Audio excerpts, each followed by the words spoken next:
So let's look at what a free nation is. Before I get into this, and I look at Canada, let's describe what a free nation really is.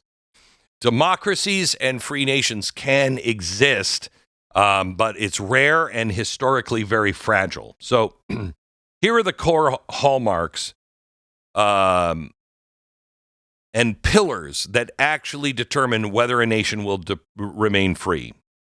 Rule of law is number one. Rule of law, not rule of man. A free nation, the law applies equally to everyone, citizens, leaders, and institution alike. Okay? No one is above it. Nobody's beneath it. Rule of law is number one. Keep that. 2, free, fair, and regular elections. Democracy requires that citizens can choose their leaders through elections that are transparent, competitive, peacefully conducted, and regularly scheduled.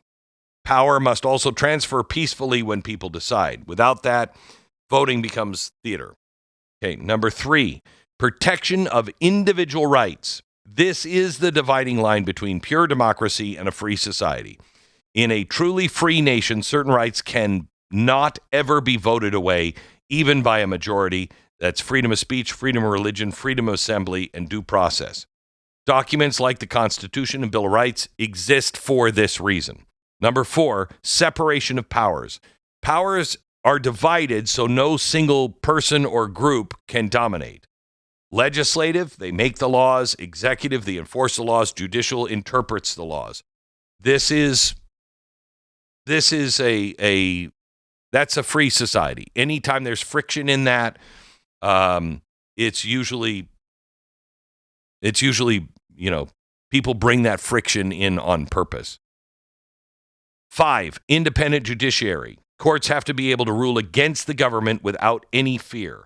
If judges serve political power instead of the law, then the rights exist only on paper. Justice has to be blind, not obedient.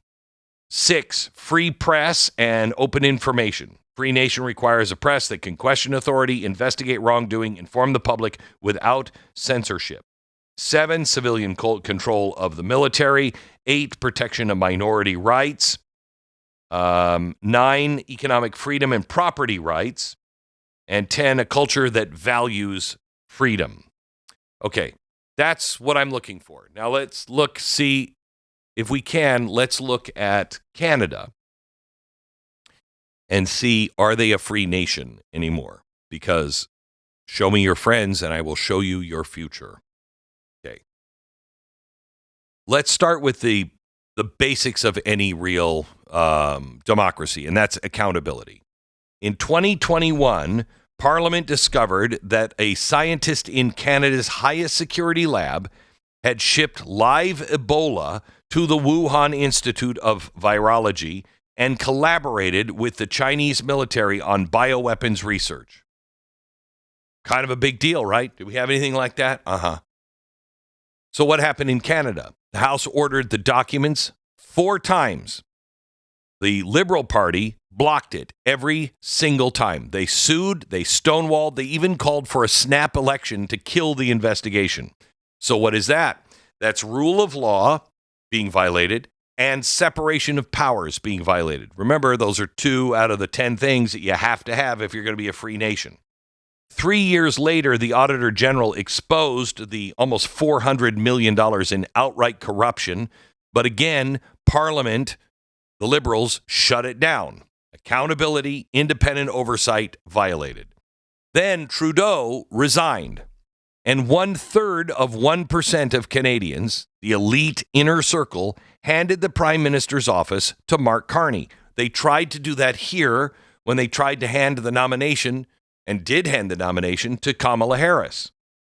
While this was happening, the House of Commons stopped sitting for 8 months. So Canada was governed by executive decree. No oversight, no debate, no votes. Where's your representation? Separation of powers. Okay, that's not a democracy. That's rule by fiat. They weren't even in session. The elections, are they free and fair? CSIS confirmed China interfered in both 2019 and 2021, funding 11 candidates. Trudeau was briefed for this on this, and he did nothing. That's free and fair elections out the window. Liberal MP openly told people to collect a Chinese Communist Party bounty on a conservative candidate. No charges. Equal application of the law violated. The next election, 121 mail-in ballots went uncounted. In one, the vote was decided by a single vote. Elections Canada printed the wrong postal codes on the envelopes. In another, data entry errors, and that delivered a 327 vote swing to the Liberals. Trust in the election? Then 5 MPs flipped into the Liberal Party in 5 months, and convenient that handed the elections to the now majority, a 2-seat majority to the Liberals. Democracy by design, or is it democracy by manipulation? Do we see any of this happening here? Because, see, people blame this on the Republicans, but where are the Republicans in Canada? Why is this happening with progressive leadership all over the West? Once in power, they move to control what you see, what you say, and how you live in Canada. They invoked the Emergencies Act against the 2022 Freedom Convoy. They froze the bank accounts of protesters, their supporters all across the country. That's a silencing of free speech and assembly and property rights. 2 federal courts, including the Court of Appeal, ruled unanimous, unreasonable, unlawful, and a violation of charter rights to expression, assembly, and protection from unreasonable search and seizure. No national emergency existed. The government is still appealing to the Supreme Court, but the courts have already spoken. They acted without justification, and then they got away with it. That's judicial authority and rule of law. They passed a bill called C-18, the Online News Act. That forced Google and Meta to pay Canadian outlets for links. Meta blocked all news on Facebook and Instagram for Canadians. Google paid up instead of blocking, but the precedent was set. Government decides what information flows. Free press, information flow, controlled. That's not part of a free nation. Bill C-11, the Online Streaming Act, does the same thing to Netflix, YouTube, Spotify, forcing them under the thumb of Canada and their DEI quotas and Canadian content mandates. That's speech. That's cultural expression influenced by the state. That's not a free nation. They kept the carbon tax, despite 2/3 of Canadians opposing the increases. 2/3. Is that a democratic republic? They ended the visible consumer tax only to keep the hidden clean fuel regulations and industrial carbon tax quietly raising your fuel cost if you happen to be in Canada. Transparency. There's none there. They tried to mandate 100% EV sales by 2035, then replaced it with emission rules that achieve the same thing except through the back door. That's regulatory overreach. Property rights? Optional. In Ontario, Bill 212 lets the province ram through highway projects, override municipal bylaws, and force property owners out faster. No property rights. In Waterloo, the government secretly used NDAs and expropriation threats to grab 770 acres of prime farmland for a mega site. Maybe a data center, don't know. Farmers found out only after the fact. Where's your property rights? New Brunswick. A judge reduced a convicted man's sentence specifically so he wouldn't be deported because his skills mattered more than enforcing the law. Where's equal justice? In Toronto, City Council voted to open government-run grocery stores that waive their own taxes to undercut private business. Fair market violation. In rural New Brunswick, they saw forced municipal mergers and tax hikes of 50 and 60% on homeowners. British Columbia moving now from rural property rights into permission-based system applying to the government for everything from selling eggs to, giving writing lessons, or face a $50,000 a day fine. Economic freedom, gone. Guns, they banned 2,500 assault-style firearms called the buyback voluntary, and then warned that keeping your legally purchased property after the deadline means jail. Is there any property rights? Then there's the darkest chapter, MAID, medical assistance in dying, legalized in 2016 for those with reasonably foreseeable deaths. In 2021, they dropped that safeguard. 2024 alone, 22,535 Canadians requested it. 16,499 received it. 5.1% of all deaths in the country are now medical-assisted suicide. From 2016 to 2024, over 76,000 killed by their own government's health care. It's now the fourth leading cause of death in adults. They have killed more people medically than they have euthanized pets in Canada.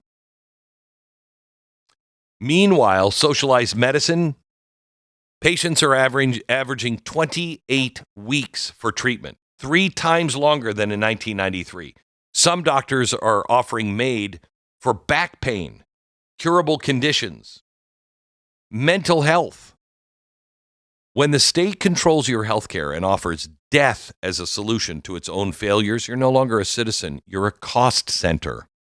And now they want more. The Combating Hate Bill, C9, moving through Parliament up in Canada. New criminal offenses for hate. Codified definition that would criminalize religious belief, peaceful protest, dissent. There's no freedom of speech there. Former Google executive pitched a $500,000 exit tax on educated Canadians. If you dare to leave, they're going to charge you $500,000. So I mean, isn't that a Berlin Wall of sorts? You owe the state for the privilege of being born there. Stay and serve, or pay to escape. Oh my gosh, that's not a democracy. It's not. Democracy is not when Parliament sidelined for 8 months. Democracy is not when foreign interference is ignored and elections are gamed. Democracy is not when, the courts rule the government broke the law and then nothing changes. Democracy is not when the state controls your speech, your property, your health care, your energy, your news, your guns, and then offers you assisted suicide because the wait times for their medicine is too long. Canada has become something else. It's a managed oligarchy with democratic trappings. The forums remain, the elections, the parliament building, the maple leaf flag, but the substance of what Canada has always been is gone. Power is consolidated now. Dissent is managed. The individual exists to serve the state and not the other way around. Look how far Canada has fallen. Now recognize, America, this is your future.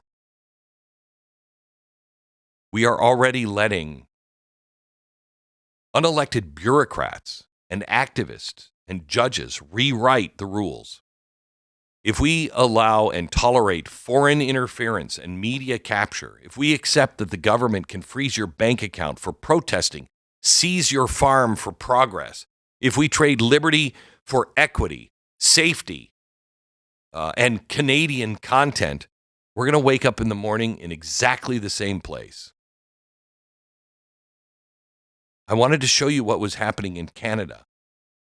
The slide is gradual. The language is polite. The slogans might even make people feel good until one day you realize the cage was built around you and you're free to walk around, but not out. It's going to be a little harder to do because we have the Constitution. But if you listen to, I'm going to play this when we come back. If you listen to what people are saying right now, senators are saying right now about what is coming, what they're planning on doing, packing the court, everything. We will be Canada overnight. Wake up, America. Wake up. Look at what they're doing in just Virginia. Thank you for thinking for yourself and being part of a movement, because that's really what all of this is. If you want the full story, you want to go deeper, go to blazetv.com/Glenn. Go there right now, sign up, no interruptions, just the truth, uncensored and unfiltered. Don't just watch, take a stand. And I'll see you over there in a minute.